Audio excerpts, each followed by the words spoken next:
गेल्या काही दिवसांमध्ये आयुष कोमकरची पुण्यामध्ये हत्या करण्यात आलेली होती आणि यामुळे सर्वत्र खळबळ उडाली होती। आयुष कोमकरच्या आई कल्याणी कोमकर सध्या आपल्या सोबत आहेत, आपण त्यांच्यासोबत चर्चा करू। खरं तर आयुषची हत्या ही तुमच्यासाठी एक धक्कादायक गोष्ट होती, धक्कादायक बाब होती, त्या दुःखामध्ये तुम्ही आहात।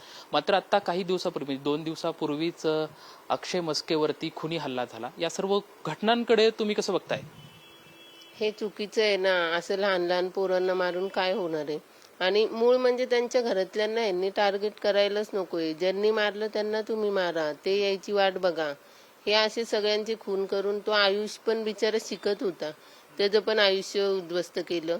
आता ह्या मुलाचं पण, ते गणेश काळेचं पण, असं करून काय भेटणार आहे? किती लोकांची तळतळाट घेतात हे त्यांना कळत कसं नाही? हे पहिल्याचेच कर्म आता त्यांच्या माथी आलेले आहेत। गप्प भोगावं, आता शांत जेलमध्ये आहेत तर शांत बसावं ना। पण ते जेलमध्ये असताना सुद्धा करत आहेत, म्हणजे आता हे सर्व घटना कोण करतंय तुम्हाला असं म्हणायचं? तुमच्यावर थेट कुणावरती आरोप आहेत? कोण करते म्हणजे हेच अण्णा आणि कृष्णाच। म्हणजे बंडू आंदेकर आणि हे सर्व आता सध्या तर ते जेलमध्ये आहेत। हो, पण त्यांचे फोन चालू आहेत, एक एक तास फोन चालू असतात, फोनवर प्लॅन होतात। ही सक्ती केली पाहिजे, कडक कारवाई केली पाहिजे त्यांना, म्हणजे असं फोन दिलाच नाही पाहिजे, कारण का फोनमुळे तर आज एवढं सगळं होतंय। आता बंडू आंदेकर तर सुद्धा जेलमध्ये आहेत, मात्र सर्व फोनवरती करतायत, म्हणजे याचा अर्थ की प्रशासन सुद्धा त्यांना मदत करत आहे किंवा त्यांना पाठीशी घालतंय असं म्हणायचंय?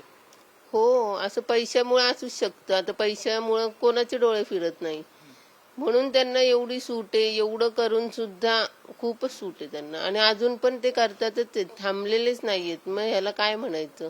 पण गेल्या काही दिवसामध्ये सातत्यानं खून आणि हे सर्व रक्तरंजक जो काही इतिहास घडतोय सर्व पुणेकर बघतोय, महाराष्ट्र हैराण आहे। पण आता हे कुठेतरी थांबलं पाहिजे, तुम्हाला काय वाटतंय कधी थांबणार हे आता?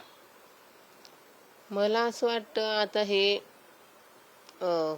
पोलिसांनीच पाऊल उचललं पाहिजे, त्यांना कडक कारवाई केली पाहिजे, त्यांना कठोर शिक्षा दिली पाहिजे, त्यांचं बोलणं वगैरे बंदच केलं पाहिजे लोकांची, फोन वगैरे दिलाच नाही पाहिजे, तेव्हाच कुठे हे शांत होईल। आणि त्यांना कडक शिक्षा लागायला पाहिजे, कारण का त्यांनी एवढी आयुष्य उद्ध्वस्त केली, त्यामुळे आता त्यांना बाहेर येऊनच नाही द्यायचं, त्यांना कडक शिक्षा लागायला पाहिजे। सध्या ज्या नगरसेविका म्हणजे ज्या सुद्धा आता आरोपामध्ये जेलमध्ये आहेत, या सर्व त्यांचा काही हस्तक्षेप याच्यामध्ये असू शकतो असं तुम्हाला वाटतंय का?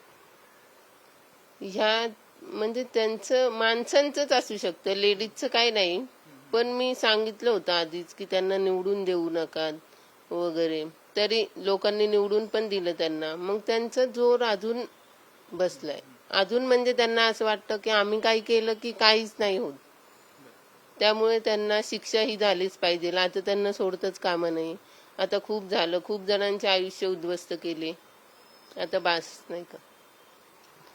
अनेक जणांचे आयुष्य त्यांनी उद्ध्वस्त केले आहेत, त्यामुळे आता त्यांच्यावरती कडक कारवाई झाली पाहिजे। पोलीस प्रशासनाने योग्य ती पावले उचलून आता हे कुठेतरी थांबलं पाहिजे, अशी प्रतिक्रिया कल्याणी कोमकर यांच्याकडून आपल्याला ऐकताना पाहायला मिळत आहे। कॅमेरामॅन विकी चव्हाण सोबत लक्ष्मण जाधव, टीव्ही 9 मराठी, पुणे।